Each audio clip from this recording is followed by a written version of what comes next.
terminar en esta mañana con una frase de R.C. Sproul que escribe en su libro Cómo estudiar e interpretar la Biblia. Él dice lo siguiente: no todos los profetas hablan falsedad con fines malévolos. No todos los falsos profetas hablan falsedad con fines malévolos. Muchos lo hacen por ignorancia. Debemos huir tanto de los maliciosos como de los ignorantes. No todos los falsos profetas hablan falsedad con fines malévolos. Muchos lo hacen por ignorancia. Debemos huir tanto de los maliciosos como de los ignorantes. De una forma u otra, esta frase con la que quise arrancar de R.C. Sproul resume lo que vamos a tratar en esta mañana en el texto que vamos a estudiar. La ignorancia tiene el mismo destino, sigue el mismo camino de la predicación por parte de un falso profeta con intenciones distintas a las que debe tener alguien cuando se para a predicar la palabra del Señor. Cuando reinicio el ciclo de predicación los días domingo, que estamos tratando el Evangelio de Juan, para mí es una obligación, así me convierta en canción, en torno a enfatizar cuál es el propósito del Evangelio de Juan. Cuando un predicador se para a enseñar la palabra, no está interesado, no debe ser su interés que las personas estén contentas con lo que se predique. El objetivo del predicador es exponer la palabra del Señor. Y cuando estamos estudiando expositivamente y cuando inicio un nuevo ciclo de la predicación en torno al Evangelio de Juan, aunque voy siempre al mismo texto, tengo que seguir haciendo. El Evangelio de Juan fue escrito con un propósito claro, dicho por el apóstol Juan, y es el siguiente: hizo además Jesús muchas otras señales en presencia de sus discípulos, las cuales no están escritas en este libro, pero estas se han escrito para que creáis que Jesús es el Cristo, el Hijo de Dios, y para que creyendo tengáis vida en su nombre. Ese es el propósito.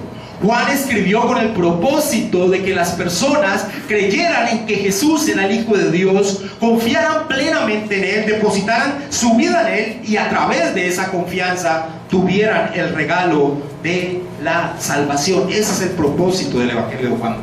Todo el Evangelio, cada parte del Evangelio gira en torno a ese propósito. Nunca se puede desligar el propósito que tiene Juan de escribir su Evangelio. Ese es, y lo dice de frente en el mismo libro.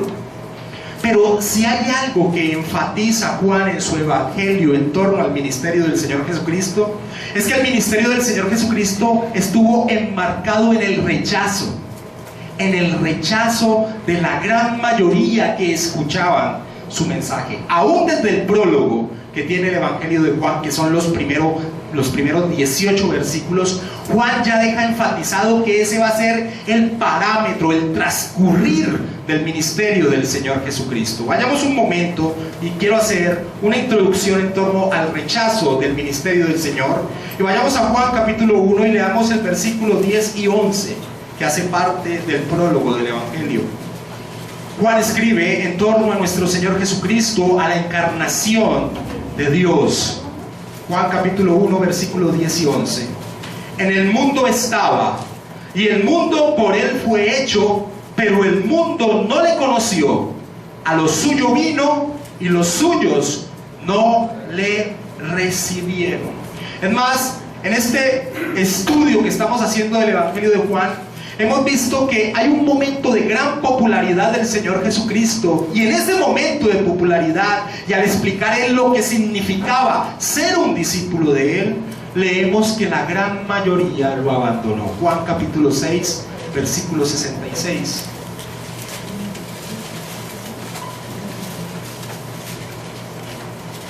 Desde entonces, muchos de sus discípulos volvieron atrás y ya no andaban con Él. Esa es la tendencia del ministerio del Señor Jesucristo, un rechazo a tal punto que cuando llega el día de Pentecostés, solo 120 están reunidos en torno a Él. 120 personas. Así que Algo que demarca el ministerio del Señor Jesucristo es el rechazo hacia Él.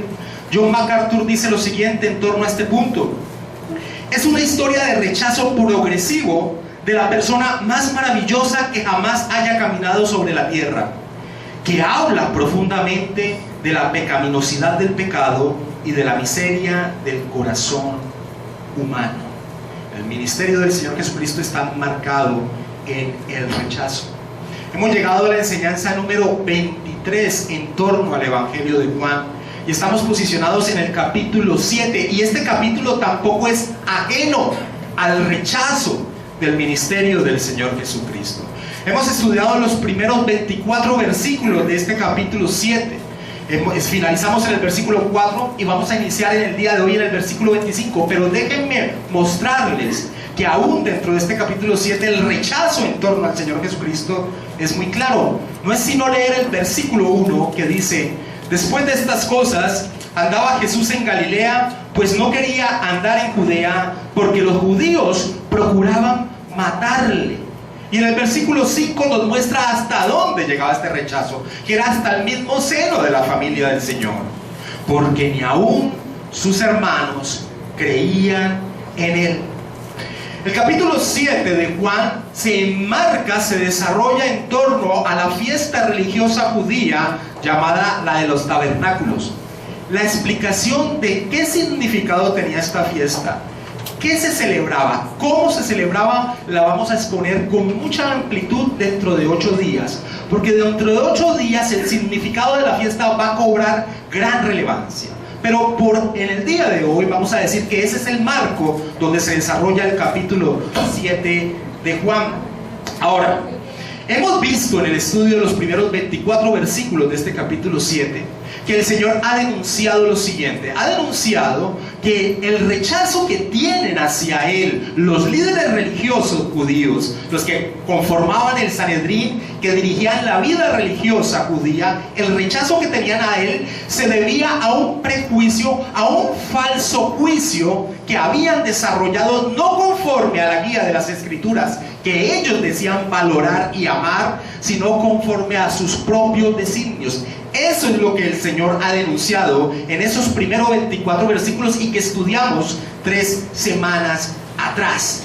El Señor les dice de una manera u otra que si lo han rechazado ha sido precisamente porque no han hecho su juicio en torno a Él conforme a las Escrituras, porque las Escrituras hablan de Él. Toda la Escritura gira en torno a Cristo. Y Él ya se los había expuesto en una confrontación 1 año y medio antes de este momento en que se desarrolla el capítulo 7 de Juan. Acompáñenme a Juan capítulo 5 y leamos el versículo 39, donde nos muestra lo que sucedió 1 año y medio antes de lo que se va a narrar en el capítulo 7. El Señor Jesucristo, también en medio de una confrontación que inicia todo ese odio hacia Él, les dice a los líderes judíos: escudriñad las Escrituras, porque a vosotros os parece que en ellas tenéis la vida eterna, y ellas son las que dan testimonio de mí. Y en el versículo 46 dice: porque si creyeses a Moisés, hablando de los escritos de Moisés, me creerías a mí, porque de mí escribió él. Así que la denuncia que el Señor en el capítulo 7, donde nos encontramos, hace de que ese rechazo que tienen hacia Él no se basa o es causado porque realmente no están cogiendo las Escrituras como la fuente de verdad para poder determinar algo. Y esto se resume en el versículo 24, que fue el último pasaje que estudiamos hace 3 semanas. No juzguéis según las apariencias, sino juzgad con justo juicio. Con justo juicio. Ahora, cada palabra que el Señor Jesucristo les decía a estos líderes religiosos judíos, que desenmascaraba la hipocresía de decirse un pueblo guiado por la palabra de Dios cuando no era así, lo que hacía era incrementar cada vez más el odio y el rechazo hacia la persona del Señor Jesucristo. Así que el rechazo que vemos en los primeros 24 versículos del capítulo 7 de Juan se enfoca a la denuncia que el Señor hace de que esas personas que dirigían la vida espiritual del pueblo judío no lo estaban haciendo conforme a las Escrituras. Realmente las Escrituras no era la fuente de verdad, sino que empezaban o dirigían al pueblo en torno a sus propias percepciones, en torno a sus propios prejuicios. Esa es una forma de enfatizar el rechazo hacia el Señor Jesucristo. Ahora, en esta mañana nos vamos a enfocar en otra forma de rechazo en torno al Señor Jesucristo que se presenta allí en medio de la fiesta de los tabernáculos. Y esa forma de rechazo se llama ignorancia en torno a Dios. Y eso es lo que vamos a ver en esta mañana. Y por eso quise arrancar con la frase de Sproul, que enfatiza que los falsos maestros no son solo aquellos que por un interés propio enseñan deformadamente la Escritura, sino aquellos que también son ignorantes de ella. Y los dos recorren el mismo camino. Así que vamos a iniciar el estudio del pasaje que vamos a desarrollar, que va del versículo 25 hasta el versículo 36, pero lo vamos a dividir en tres etapas. La primera de ellas va del versículo 25 al versículo 29. Dice: estamos en la mitad de la semana de la fiesta de los tabernáculos, que duraba 8 días. Estamos allí posicionados en la mitad. Se ha presentado el primer conflicto con los líderes religiosos, pero ahora aparece otro grupo de gente. Decían entonces unos de Jerusalén: ¿no es este a quien buscan para matar? Pues mirad, habla públicamente y no le dicen nada. ¿Habrán reconocido en verdad los gobernantes que este es el Cristo? Pero este sabemos de dónde es, mas cuando venga el Cristo nadie sabrá de dónde sea. Jesús entonces, enseñando en el templo, alzó la voz y dijo: a mí me conocéis y sabéis de dónde soy, y no he venido de mí mismo, pero el que me envió es verdadero, a quien vosotros no conocéis, pero yo le conozco, porque de él procedo y él me envió. Este grupo de personas que arranca a desarrollar desde el versículo 25 es muy distinto al grupo de personas que Juan ha desarrollado los 24 versículos anteriores del capítulo 7. Juan se ha referido a unos de ese grupo de personas llamándole los judíos. Versículo 11 dice: y le buscaban los judíos en la fiesta y decían: ¿dónde está él? Cuando Juan utiliza el término judíos, está enfocándose en los líderes religiosos judíos. Así que el término judío se enfocaba en los líderes religiosos judíos. Pero también Juan ha expuesto otras personas que les da el título la multitud, que están en medio de esa fiesta. Ejemplo, el versículo 20. Respondió la multitud y dijo: demonios tienes, ¿quién procura matarte? Ahora, la multitud eran todos esos israelitas que no vivían en Jerusalén, que venían a celebrar una de las 3 fiestas peregrinantes que tenía el pueblo judío, una de ellas la fiesta de los tabernáculos. Así que cuando Juan utiliza el término multitudes, está hablando de aquellos que no vivían en Jerusalén. Pero en este punto que vamos a empezar a desarrollar, Juan se enfoca en otro grupo de personas, que el versículo 25 dice: decían entonces unos de ¿dónde? De Jerusalén. Estas eran personas que vivían en Jerusalén, eran judíos de Jerusalén. Y a diferencia de las multitudes que venían de otras regiones de Israel o fuera de Israel, estas personas conocían plenamente las intenciones que tenían los líderes religiosos judíos de matar al Señor. Miremos que las multitudes que venían fuera de Jerusalén no tenían ni idea que querían matar al Señor. Por eso en el versículo 20 leemos que le respondieron al Señor Jesús, cuando el Señor Jesús dice que lo quieren matar. Respondió la multitud y dijo: demonios tienes. Es mejor dicho, estás hablando como un loco. ¿Quién procura matarte? Ellos no sabían, porque ellos venían fuera de Jerusalén. Ahora, estos, en el cual se va a enfocar la enseñanza de esta mañana, dicen lo siguiente en el versículo 25.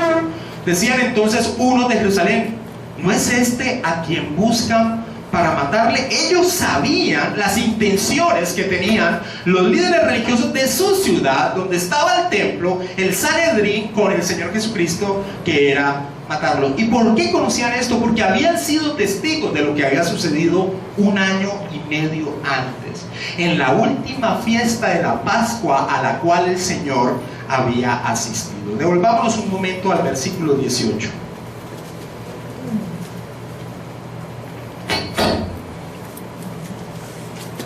Por esto los judíos, estamos hablando de 1 año y medio antes de lo que se desarrolla en el capítulo 5:18. Por esto los judíos aún más procuraban matarle. ¿Estamos allí en Juan 5:18? Por esto los judíos aún más procuraban matarle, porque no solo quebrantaba el día de reposo, sino que también decía que Dios era su Padre, haciéndose igual a Dios. Así que las personas a las cuales nos vamos a referir principalmente en esta mañana son personas que vivían en Jerusalén y que conocían plenamente las intenciones de los líderes religiosos, que era matar al Señor Jesucristo. Ahora, a ellos les sorprende algo. A este grupo de personas les sorprende algo. Y lo que les sorprende es que, conociendo los planes del Sanedrín de matar al Señor Jesucristo, se sorprenden que encuentran al Señor Jesucristo hablando y enseñando en medio del templo, en medio de la fiesta de los tabernáculos. Versículo 25 y 26. Decían entonces unos de Jerusalén: ¿no es este a quien buscan para matarle? Pues mirad, habla públicamente y no le dicen nada. Ahora, cuando le dicen hablan públicamente y no le dicen nada, se están refiriendo precisamente al Sanedrín. Lo hacen de una forma burlesca, es decir, están diciendo: mira nuestros dirigentes religiosos que quieren matar, que estaban buscando al Señor Jesucristo en el momento en que empezaba la fiesta, ahora lo buscan y no lo encuentran, ahora lo buscan y está allí enfrente de ellos enseñando, pero no hacen nada. Y esto los sorprende mucho a ellos. Y en torno a tratar de dar una respuesta de por qué no están haciendo nada, si ahí tienen al que querían encontrar para matarlo, entonces formulan una hipótesis del por qué entonces no lo han apresado. Y sigue diciendo el versículo 26, esto está tremendo, este coso hoy. Dice: ¿habrán reconocido en verdad los gobernantes que este es el Cristo? Formulan una hipótesis, dicen: bueno, si lo estaban buscando para matar, si ahora está presente frente a ellos, si está enseñando frente a ellos, es más, los ha criticado y les ha desenmascarado que ellos realmente no seguían por las Escrituras, sino que seguían según su propio juicio, a tal punto que les dicen: no juzguen según su propio juicio, sino que hagan un juicio verdadero. Si les ha dicho eso de frente, ¿por qué no lo han apresado? ¿Por qué sigue enseñando? Y entonces dicen: ¿será que reconocieron que este es el Cristo? ¿Que este es el ungido de Dios? ¿Que este es el que el pueblo ha esperado con tanto anhelo por tantos años? ¿Será esa la causa del por qué no lo han apresado? Ahora, esa posibilidad que cruza por la mente de ellos rápidamente es rechazada por ellos mismos. Ahora, quiero enfatizar este punto. El Evangelio de Juan tiene el propósito que las personas crean que Jesús es el Cristo, el Hijo de Dios, para que creyendo en Él tengan vida eterna. Ahora, cuando nosotros entendemos el propósito del Evangelio y surge un aspecto que precisamente apunta a esa verdad, ver el rechazo de esa verdad es algo trágico dentro del Evangelio. Estamos hablando de cuestiones eternas, trascendentes. Ellos en un momento, piensan que es posible que los líderes religiosos hayan reconocido que Jesús realmente era el Cristo, el Mesías que ellos estaban esperando. Así que cuando tienen esa posibilidad, magnifíquenla en torno al propósito del Evangelio. Pero ellos mismos desechan esa posibilidad inmediatamente. Y esto es tremendo, porque este es el foco principal de esta enseñanza. ¿En qué desecharon ese momento en que empezaron a pensar que Jesús realmente era el Cristo? ¿Con base en qué? Y el versículo 27 nos responde: en esto se soportaron, pero hablando de Jesús, sabemos de dónde es, mas cuando venga el Cristo, nadie sabrá de dónde será. Esa es la base en la cual se soportan para desechar el punto de decir que Jesús era el Cristo, el Mesías. Esa declaración: el Cristo cuando venga no sabemos de dónde es, pero nosotros conocemos de dónde viene. Ahora analicemos esa afirmación tan segura que ellos hacen. Cuando las personas hablan con tanta seguridad, muchas personas asumen que es verdad lo que dicen solo porque se afirma con seguridad algo. pero la base para afirmar una verdad no es tan lo que tan seguro se diga. Cuando uno lee esa afirmación, uno podría decir, ah, sí, tienen razón. Pero ¿cuál es la base para poder decir que eso es verdad o mentiras? La bendita palabra del Señor. Ahora, lo que quiero enfatizar aquí es que muchas personas se dejan guiar como si fuese verdad algo porque se afirma con mucha seguridad.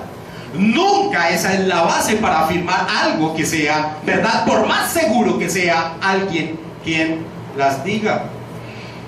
¿Era esto verdad? No, no era esto verdad. Era una mentira. La Escritura sí enseñaba de a dónde procedía el Cristo. ¿Se acuerdan de Herodes el Grande? El rey que estaba en el momento del nacimiento del Señor Jesucristo. Él se azara mucho porque vienen unos de Oriente a adorar al rey que había nacido. Y él era el rey y él no quería compartir su reino con nadie. Así que indaga dónde habría de nacer el Mesías. Acompáñenme sin perder Juan 7 a Mateo capítulo 2 y leamos el versículo 4 al 6. Mateo capítulo 2, versículo del 4 al 6. Y convocados todos, mira a quien convoca a Herodes. Y convocados todos los principales sacerdotes y los escribas del pueblo, es decir, los que conocían la ley, les preguntó dónde había de nacer el Cristo. Ellos les dijeron, en Belén de Judea, porque así está escrito por el profeta. Y tú, Belén de la tierra de Judá, no eres la más pequeña entre los príncipes de Judá, porque de ti saldrá un guiador que apacentará a mi pueblo. Así que el punto de el Mesías no sabemos de dónde viene, era falso. Es más, volvamos a Juan 7 y miremos que lo que vamos a estudiar la próxima semana, que ya involucra a los líderes religiosos judíos que conocían la Escritura, pero que habían rechazado a Jesús de forma predeterminada, no guiada según la Escritura. Ellos mismos dicen en el versículo 42 de Juan 7, ¿no dice la Escritura que del linaje de David y que de la aldea de Belén, de donde era de David, ha de venir el Cristo? Entonces lo que estos hombres están expresando con mucha seguridad no es verdad. La Escritura sí enseñaba de a dónde venía el Cristo, pero estos toman como base, y ese es el punto, estos toman como base para rechazar al Señor Jesucristo todo lo que implica dentro del Evangelio de Juan. Una mentira, una superstición. Toda superstición tiene como madre la ignorancia. Toda superstición tiene como madre la ignorancia. Lo sabemos, pero cuando venga el Cristo, no sabemos de dónde sea. Ahora, ellos dicen, pero de este sabemos de dónde es. En el contexto de ese primer siglo, en el ministerio del Señor Jesucristo, las personas relacionaban a Jesús con Nazaret de Galilea. Por eso le llamaban a Jesús el Galileo.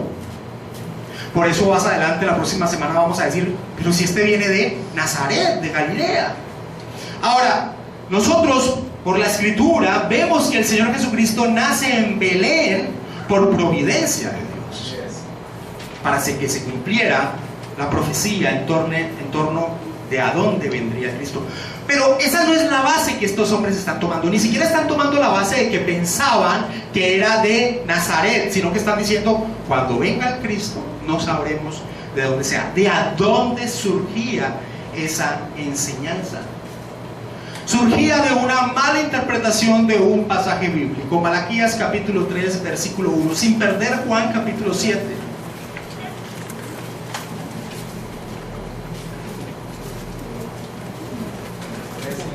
3:1. Malaquías capítulo 3, versículo 1. El profeta Malaquías, apuntando hacia la venida del Cristo, dice, he aquí una profecía. Yo envío a mi mensajero, el cual preparará el camino delante de mí, y vendrá súbitamente a su templo el Señor a quien vosotros buscáis, y el ángel del pacto a quien deseáis vosotros. He aquí viene, ha dicho Jehová, de los ejércitos. Así que ellos cogían Malaquías 3:1 y decían, súbitamente quiere decir que no se conoce de dónde venía. Casi que pensaban que iba a ser, y así lo reflejan muchos de los apócrifos judíos, así lo reflejan los escritos apócrifos judíos, que ellos pensaban, el populacho, la superstición, la ignorancia, pensaba que Jesús iba a aparecer de un momento a otro, de un instante a otro iba a aparecer el Mesías, iba a aparecer de un instante a otro. Así que cuando dicen, sabemos de dónde vive, no concuerda con lo que nosotros creemos como verdad, que el Mesías va a aparecer de un momento a otro. Ahora, eso no tenía base bíblica. Y vemos que aún los escribas, los doctores de la ley, los sacerdotes conocían precisamente que la Escritura hablaba puntualmente de a dónde procedería el Mesías. Así que su base para rechazar, y este es el punto, su base para rechazar a Jesús como el Cristo se da en torno a una superstición que tiene como base la ignorancia. Mis hermanos, hoy en día estamos plagados de ignorancia en medio de la iglesia. Hoy en día estamos plagados de superstición en medio de la iglesia. Hoy en día estamos plagados de mentiras dentro de la iglesia, ridículas, que porque se repiten una y otra vez con tanta seguridad, muchos asumen que así es verdad. Hoy en día, el gran cúmulo de fe cristiana latinoamericana es un cúmulo supersticioso ignorante en torno a las Escrituras. Los así me dijo Dios, los declare para que se te cumpla algo, los ate y desate, los pacte con Dios financieramente para que te ya vaya bien. Las grotescas actividades que se asocian al Espíritu Santo, como caerse de espaldas, como reír sin control, como balbucear frases sin sentido, como actuar como borrachos supuestamente por estar llenos del Espíritu de Dios. Todo esto no es más que una superstición que surge de la ignorancia.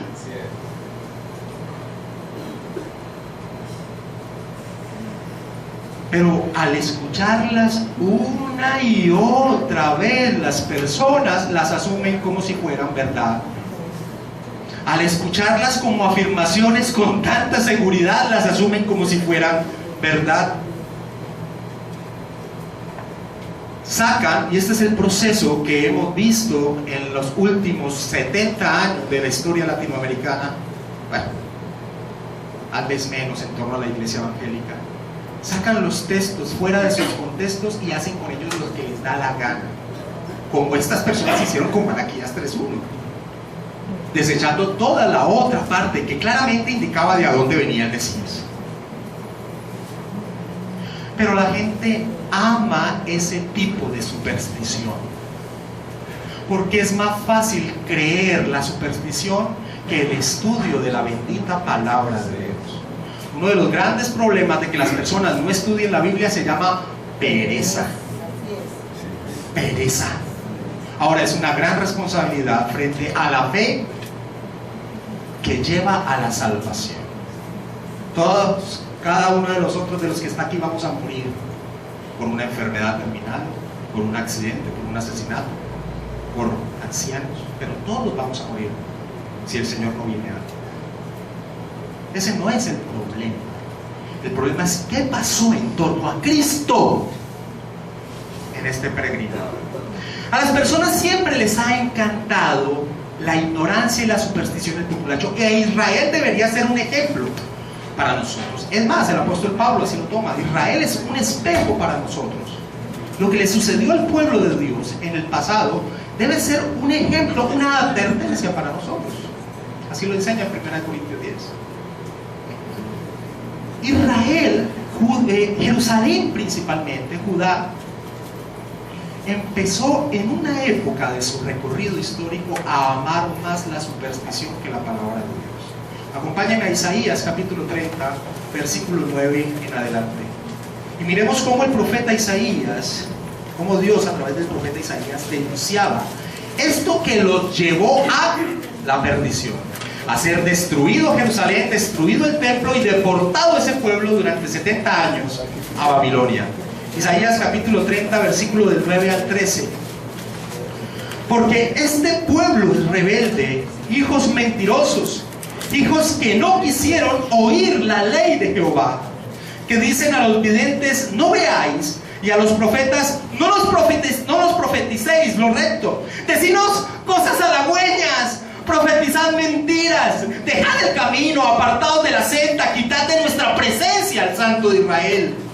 Por tanto, el Santo de Israel dice así: porque desechasteis esta palabra y confiasteis en la violencia y en iniquidad, y en ello os habéis apoyado, por tanto os será este pecado como grieta que amenaza ruina, extendiéndose en una pared elevada, cuya caída viene súbita y repentinamente. Y esta es la mejor descripción de la iglesia de hoy: una pared alta con una inmensa grieta que se está extendiendo día a día más.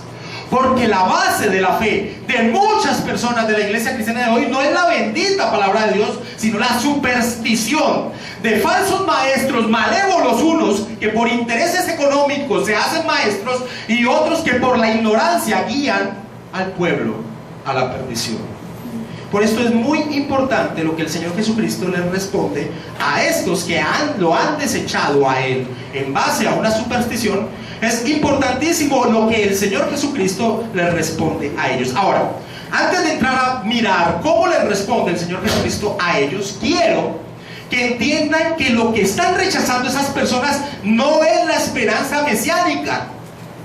Están rechazando a Jesús como el Mesías, no a la esperanza mesiánica. ¿Por qué lo rechazaban? Porque no encajaba en lo que ellos percibían que debía ser. El Señor no venía súbitamente y repentinamente como la ignorancia y la superstición les había enseñado. Y esto puede catalogar también todo lo que pasó con el pueblo judío. Ellos decían ser celosos de las Escrituras, como muchas personas en el día de hoy afirman celo por la palabra de Dios. Hay personas que tienen la Biblia en un altar, abierta en un salmo, pero nunca la leen. Ahora, ellos dicen que celan la palabra del Señor, pero nunca la leen. Es un celo ignorante. Acompáñame a Romanos capítulo 10, versículos 2 y 3, y miremos que el apóstol Pablo así habla de su propio pueblo en torno a la ley de Dios. Romanos 10, versículos 2 y 3, dice el apóstol Pablo hablando de Israel: porque yo les doy testimonio, Pablo dice, yo doy testimonio que ellos tienen celo de Dios, pero no conforme a ciencia o conocimiento, porque ignorando la justicia de Dios y procurando establecer la suya propia, no se han sujetado a la justicia de Dios. Muchas personas tienen así las Escrituras hoy en día. Ahora, no solo el pueblo romano, católico romano, aún el pueblo evangélico no tiene conocimiento de las Escrituras, sino que su base de fe es la superstición. Muchos hoy en día, si yo le preguntara a alguien en Colombia, ¿tú crees en Jesús?, claramente me diría que sí, la gran mayoría.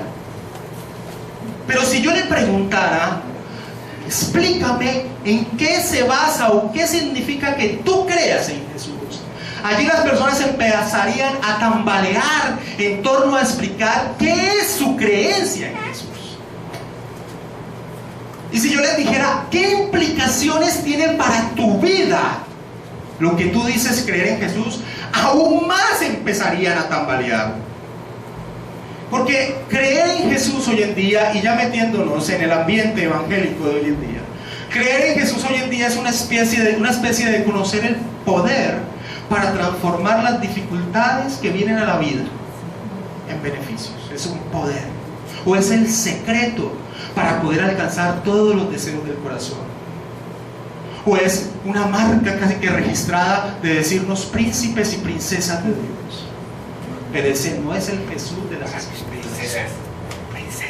Como el mismo R.C. Sproul dice, odio esos eslóganes de las iglesias que dicen, ven a Jesús y olvídate de tus problemas. Eso es una mentira. Ven a Jesús y fuera problemas y olvídate de o otras iglesias que dicen, es posible ser feliz. Como si Dios girara la existencia del universo en torno a la felicidad del hombre. Todos este tipo de frases que a la gente les gusta escuchar y que empiezan a repetirse de forma tan segura, para muchos se convierten en una verdad, a pesar de que no tengan ningún sustento bíblico, sino un barniz de expresiones bíblicas. De allí que cuando tú les presentas el Evangelio del Señor Jesucristo, el estado en que te encuentras, un estado miserable delante de Dios, incapaz de cumplir su voluntad, siendo catalogado como enemigo, como muerto en delitos y pecados, necesitados de un Salvador por encontrarnos en ese estado, mostrando la obra de Cristo Jesús en la cruz y de la promesa del regalo de la vida eterna. Muchas personas ese mensaje les parece muy poco en torno a las verdades que ellos han ido formando. Ellos dicen: no, eso es solo el 5% de mi fe, cuando debería ser el 100% de la fe, porque ese es el mensaje del Evangelio. Así que es muy interesante y muy importante ver lo que el Señor Jesucristo le responde a ellos. Versículo 28. Voy a volver a leer el versículo 27. Pero dicen estos hombres que rechazan la posibilidad de que Jesús sea el Cristo, pero sabemos de dónde es, mas cuando venga el Cristo nadie sabrá de dónde sea. Jesús entonces, enseñando en el templo, alzó la voz y dijo: a mí me conocéis y sabéis de dónde soy, y no he venido de mí mismo, porque el que me envió es verdadero, a quien vosotros no conocéis, pero yo le conozco, porque de él procedo y él me envió. Quiero resaltar dos aspectos de esa afirmación. El primero de ellos es que dice que Jesús alzó la voz. Jesús alzó la voz solo se repite 4 veces en este Evangelio. Y el hecho es que quería que todos los que estaban reunidos allí escucharan lo que él iba a decir. El segundo aspecto es que la respuesta del Señor Jesucristo, leyéndolo del griego, es una forma irónica que Reina Valera no expresa. Nueva Versión Internacional lo hace de una mejor forma. Por eso Jesús, que seguía, leo de Nueva Versión Internacional, por eso Jesús, que seguía enseñando en el templo, exclamó, signos de admiración, coloca Nueva Versión Internacional: ¿con que ustedes me conocen y saben de dónde vengo? Léase así: con que ustedes me conocen y saben de dónde vengo. ¿Qué ínfulas tenían estos para afirmarlo? No he venido de mí mismo, porque el que me envió es verdadero, a quien vosotros no conocéis, pero yo le conozco, porque de él procedo y él me envió. ¿Cómo se atreven, parafraseo, cómo se atreven a decir que ustedes conocen de dónde vengo si no conocen a Dios Padre que me envió? ¿Cómo ustedes se atreven a decir que conocen de dónde procedo si ustedes ni siquiera conocen a Dios? ¿Ustedes entienden lo que esto significa en los oídos de un judío? Estas frases. Jesús ha dicho una y otra vez de a dónde procede, quién lo ha enviado. Y volvamos al versículo 16 y 17. Jesús le respondió y dijo: mi doctrina no es mía, sino de aquel que me envió. El que quiera hacer la voluntad de Dios conocerá si la doctrina es de Dios o si yo hablo por mi propia cuenta. Así que cuando dice que no conocen a quien lo ha enviado, claramente está refiriéndose a que no conocen a Dios. En otras palabras, el Señor Jesucristo les está diciendo: ustedes no pueden conocerme a mí porque no conocen a Dios. Ahora, un judío que se le diga esto, ellos que eran tan orgullosos de que eran el único pueblo sobre la tierra que tenía la revelación directa de Dios, que le dijeran que no conocía a Dios, lo llenaba de indignación. Con razón la tendencia de ser rechazado del Señor Jesucristo. Porque el Señor Jesucristo, cuando abría su boca, no estaba interesado que las personas quedaran muy motivadas y contentas, sino que cada vez que el Señor Jesucristo abría su boca, lo que hacía era confrontar el corazón de los seres humanos que somos pecadores. Nosotros somos nuestro propio Dios. El ser humano vive para sí mismo, y eso es ser enemigo de Dios, porque Dios nos creó para su gloria. Ahora, estas palabras de ignorancia frentera, de la cual el Señor Jesucristo les dice que ustedes no conocen a Dios, no solo cobijaban a este grupo de personas, sino que se extendía a todos incluyendo a los líderes religiosos judíos. Adelantémonos un momento al capítulo 8, leamos el versículo 19. Ellos le dijeron, están hablando aquí ya de los fariseos, que tenían conocimiento de las Escrituras: ¿dónde está tu Padre? Respondió Jesús: ni a mí me conocéis, ni a mi Padre. Si me conocieseis, también a mi Padre conoceríais. En este punto del rechazo al Señor Jesucristo se encuentra la ignorancia y se encuentra el rechazo predeterminado. Sea cual sea el motivo que rechace a Jesús como el Mesías, se encuentran en un mismo camino, en un mismo estado, destituidos de la gloria de Dios. Este pasaje enfatiza la responsabilidad humana en torno a creer o no en Cristo.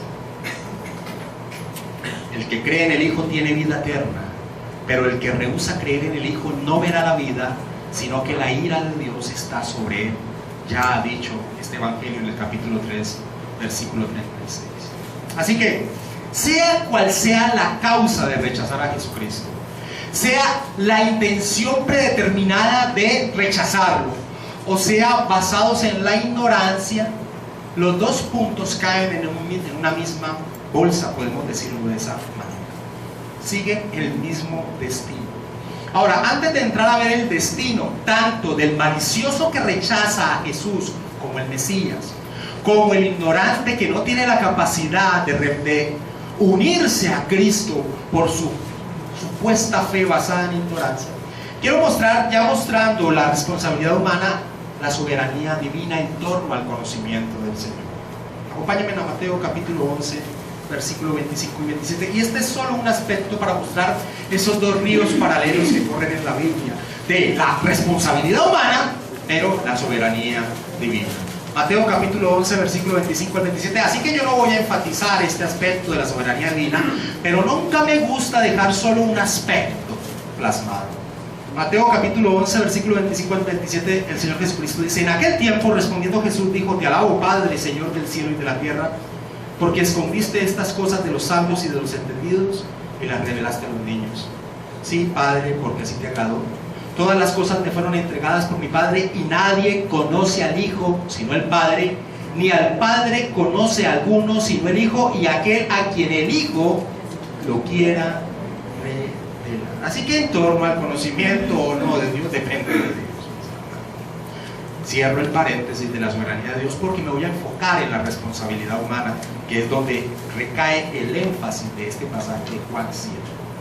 Ahora, sea porque rechazaran a Jesús porque estaban haciendo un juicio desligado de las Escrituras, predeterminadamente, como lo hacían los líderes religiosos judíos, o sea que rechazaran a Jesús porque la base de fe fuera una superstición ignorante, los dos entran en una misma bolsa. Los dos entran en una misma bolsa. Y miremos que ahora los dos tienen las mismas intenciones. Este pasaje arrancado en el versículo 25, preguntándose los que vivían en Jerusalén: bueno, ¿y por qué no apresan a Jesús? Ahora ellos mismos son los que quieren apresar a Jesús después de las palabras del Señor. Versículo 30 en adelante. Entonces procuraban prenderle, pero ninguno le echó mano porque aún no había llegado su hora. Y muchos de la multitud creyeron en él y decían: el Cristo, cuando venga, hará más señales de las que éste hace. Los fariseos, oyendo a la gente que murmuraba de él estas cosas, y los principales sacerdotes y los fariseos enviaron alguaciles para que le prendiesen. Así que el resultado de las palabras del Señor Jesucristo a estas personas que basaban su fe en la ignorancia era que querían callar al Señor Jesucristo. Los que lo rechazaban predeterminadamente, o los que se basaban su fe en la ignorancia, siempre terminan en el mismo camino. Es el énfasis que quiero hacer.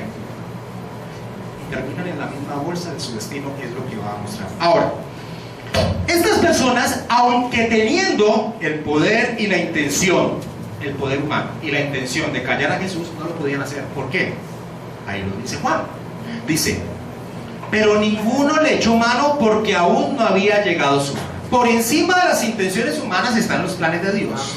Y ningún ser humano puede destruir los planes que tiene Dios. nosotros. Así que, teniendo la capacidad y teniendo la rabia en el corazón y todas las posibilidades para hacerlo, no lo hicieron porque aún no era el momento de hacerlo según los planes divinos. Todo el ministerio del Señor Jesucristo se enmarca en la voluntad del Padre y no era el momento. Así que esa es la causa real. Ahora, la causa humana de por qué no pudieron apresarlo, queriendo todo el pueblo, digámoslo así, apresarlo, o la gran mayoría, no sabemos. No sabemos qué se presentó y por qué no lo pudieron aprender. Ahora, lo que sí sabemos es el porqué y es la soberanía divina. Ahora, Juan también hace un contraste allí. Y es que en el versículo 31 nos muestra a unos que creían, que expresaron: hola, cuando venga el Mesías, ¿será que va a hacer las mismas señales que este hace? O sea, había como una intención de decir: este puede ser el Cristo, en torno a las señales que hacía.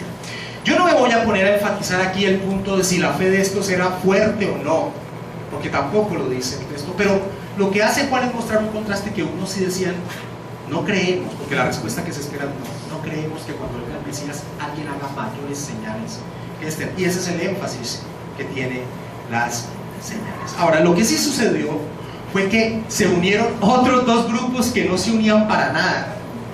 Ustedes sí pueden ver el incremento del rechazo que hasta une a los enemigos. Todo aquel que rechaza a Cristo de un momento a otro se une. Este es el énfasis que quiero hacer. Y aquí se va a unir los saduceos con los fariseos. Versículo 32. Los fariseos oyeron a la gente que murmuraba de él estas cosas, que posiblemente era el Cristo. Y los principales sacerdotes y los fariseos enviaron alguaciles para que lo prendiesen. La rabia hacia el Señor Jesucristo lo que hace es unir aún a estos dos grupos religiosos que no se llevaban para nada. Así que muestra esa unión de los que rechazan al Señor Jesucristo. Estos grupos, tanto aquellos que rechazaban a Jesús por intereses políticos, como los saduceos, como los que lo rechazaban por ignorancia, como los que vivían en Jerusalén, o como los que lo rechazaban con un conocimiento predeterminado, rechazando las Escrituras, terminan en un mismo punto. Y es lo que viene a resaltar el Señor al final de esta charla, versículo 33 en adelante. Y esta es la parte más tremenda de la enseñanza. Entonces Jesús dijo: todavía un poco de tiempo estaré con vosotros e iré al que me envió. Me buscaréis y no me hallaréis, y de donde yo estaré, vosotros no podréis venir. Y estas son palabras muy grandes. Primero que todo, lo que el Señor resalta: todavía un poco de tiempo estaré con vosotros, lo que muestra es su soberanía. No es que ustedes me quieran o no apresar. Yo todavía estaré un poco de tiempo con ustedes, porque dentro de 6 meses iba a llegar la Pascua, donde el Señor se entregaría por los suyos. Pero Él sabía que iba a transcurrir ese tiempo y no surgía de la voluntad de los hombres que querían apresarlo. Pero segundo, las palabras que el Señor Jesucristo le dice a aquellos que lo habían rechazado por uno u otro motivo son terribles. E iré al que me envió, porque iba al Padre. Ahora, lo terrible es el versículo 34. Me buscaréis y no me hallaréis. Y esto es lo más terrible. Y a donde yo estaré, vosotros no podréis. Estas palabras del Señor Jesucristo, versículos 33 y 34, son la cúspide del significado de rechazar a Cristo. Estas personas que lo habían rechazado no iban a seguir el camino que conduce al Padre. Tenían un mismo destino. Tienen un mismo destino, sea la causa que sea. El que rechaza o no entiende, o su fe no es la fe que se basa en el Evangelio, sino en un barniz cristiano, sea cual sea ese camino, el motivo, el camino es exactamente el mismo. Me buscaréis y no me hallaréis, y a donde yo estaré, vosotros no podréis venir. Yo cuando digo que aquel que rechaza a Cristo, el destino es el infierno, muchas veces escucho risas y no entiendo por qué. ¿Será que el cristianismo ha desligado la doctrina del infierno. Si se desliga la doctrina del infierno, la Biblia cae totalmente. Todo el que rechaza a Cristo, aun sea por la ignorancia, por la superstición, por no tener una fe basada en las Escrituras, tienen el mismo camino: el infierno. Yo me horrorizo al día de hoy a escuchar a personas hablar en torno a enfrentar la muerte, en esperar ser recibidos o aprobados por Dios porque han sido buenos padres, buenos esposos, buenos hijos, buenas personas, buenos vecinos, buenos y supuestamente creyentes de las Escrituras. Esa es la base. Cuando alguien enfrenta la muerte y Jesucristo no aparece por ningún lado en sus pensamientos, comentarios, es algo atroz.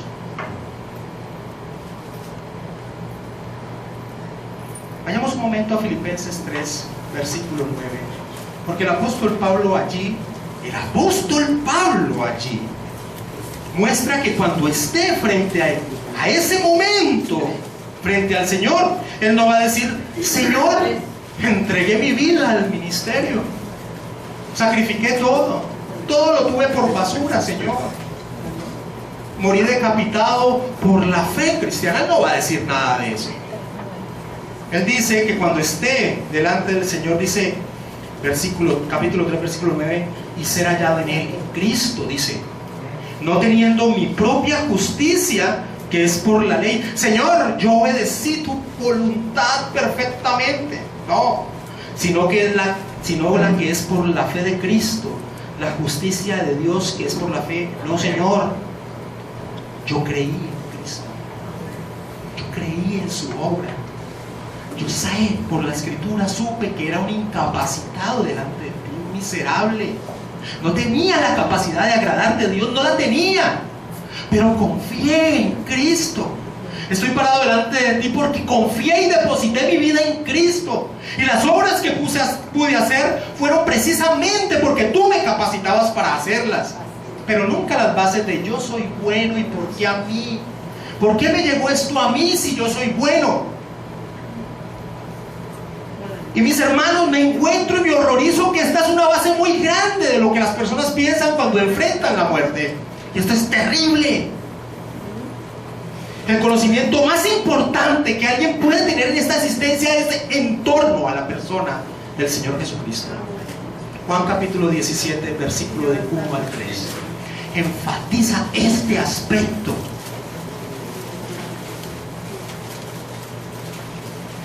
Estas cosas habló Jesús y levantando los ojos al cielo dijo: Padre, la hora ha llegado, glorifica a tu Hijo para que también tu Hijo te glorifique a ti, como les he dado potestad sobre toda carne, para que dé vida eterna a todos los que le diste.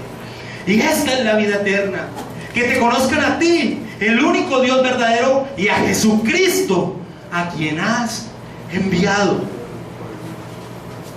La ignorancia está en la misma bolsa de aquel que coge y tergiversa las Escrituras con una intención propia.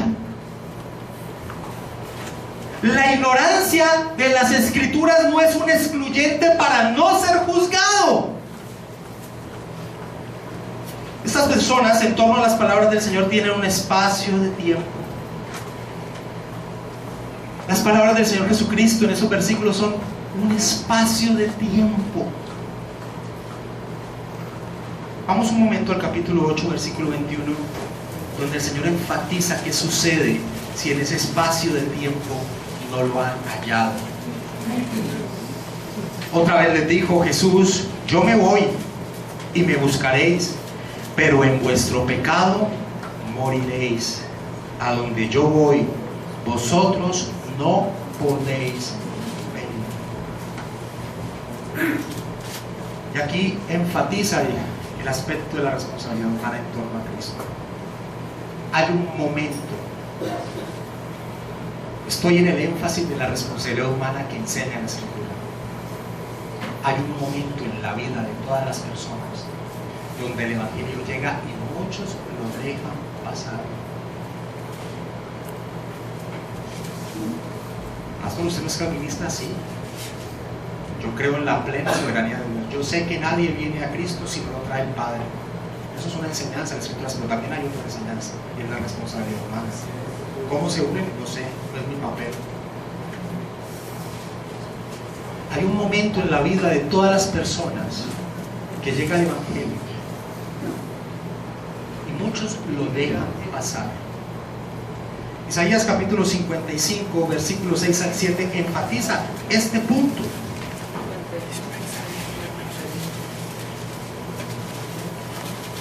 Versículo del 6 al 7.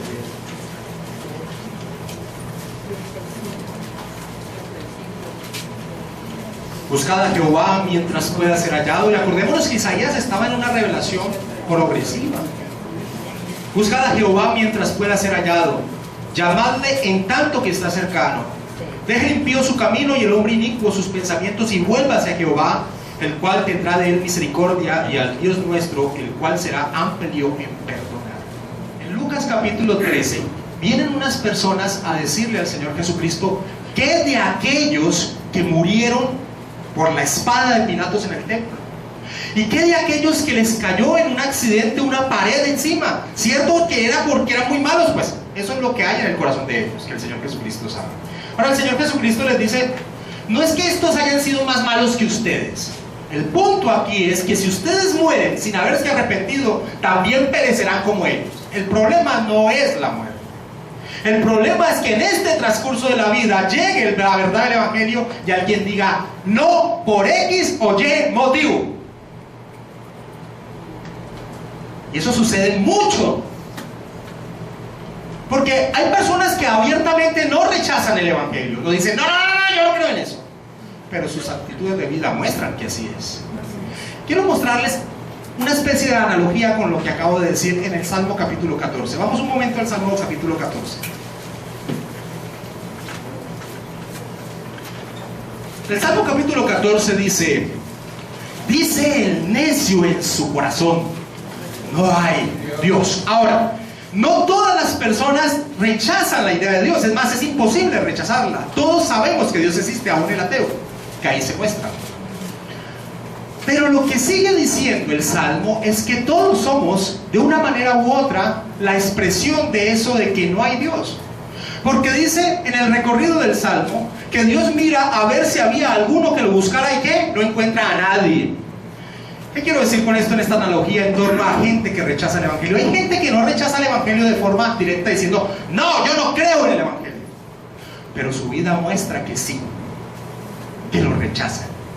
Así como todos los hombres, aunque no digan, no, yo no creo en Dios, no hay nadie que lo esté buscando si Él no hace una obra en nuestros corazones. Ahora, finalizo.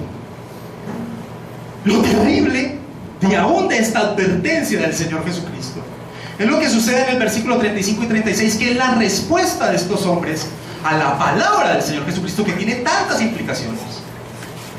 Entonces los judíos dijeron entre sí, ¿a dónde será este que no le hallemos? ¿Se irá a los dispersos entre los griegos y enseñará a los griegos? ¿Qué significa esto que dijo, me buscaréis y no me hallaréis, y a donde yo estaré, vosotros no podréis venir? Ahora, leído así, creemos que está generando una duda. Pero leído del original griego, lo que está expresando es un sarcasmo muy grande.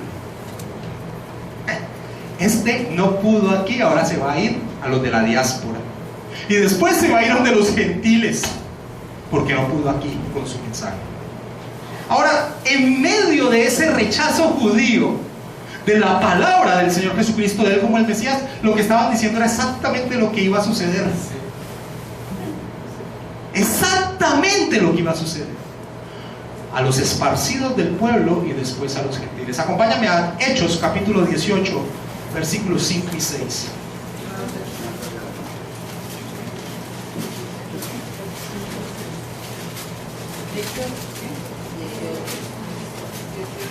El apóstol Pablo, el cristianismo se extiende de esta manera, que es lo que muestra el libro de los Hechos. Los cristianos judíos, que nacen 120 en el día de Pentecostés, pero a través de la enseñanza de Pedro, 5000 se convierten en ese día por la acción del Espíritu Santo. La iglesia de Jerusalén empieza a expandirse porque los judíos empiezan a perseguir a los cristianos y tienen que expandirse. Ahora, ellos era este proceso. Entraban a ese mundo griego, entraban a las sinagogas que había en cada ciudad de ese mundo griego y enseñaban a los judíos, a través de las escrituras, que era el Antiguo Testamento, que ellos tenían, que Jesús era el Cristo prometido. Pero ellos rechazaron ese mensaje. Hechos 18, versículos 5 y 6. Y cuando Silas y Timoteo vinieron de Macedonia, Pablo estaba entregado por entero a la predicación de la palabra. ¿Cuál palabra? El Antiguo Testamento, que era lo único que tenía. Testificando a los judíos que Jesús era el Cristo. Pero oponiéndose y blasfemando estos, les dijo, sacudiéndose los vestidos: vuestra sangre sea sobre vuestra propia cabeza. Yo limpio desde ahora, me iré a los gentiles. Así que la expresión de burla que encontramos en Juan capítulo 7 ante las palabras del Señor Jesucristo, lo que hacen es mostrar exactamente el recorrido que tuvo el evangelio de vida, la fe salvadora. Jesucristo llora sobre Jerusalén. Jerusalén, Jerusalén, que matas a los profetas y apedreas a los que te son enviados. ¿Cuántas veces quise juntar a tus hijos como la gallina junta a los polluelos debajo de las alas, y no quisiste? He aquí vuestra casa os es dejada desierta, porque os digo que desde ahora no me veréis hasta que digáis: bendito el que viene en el nombre del Señor.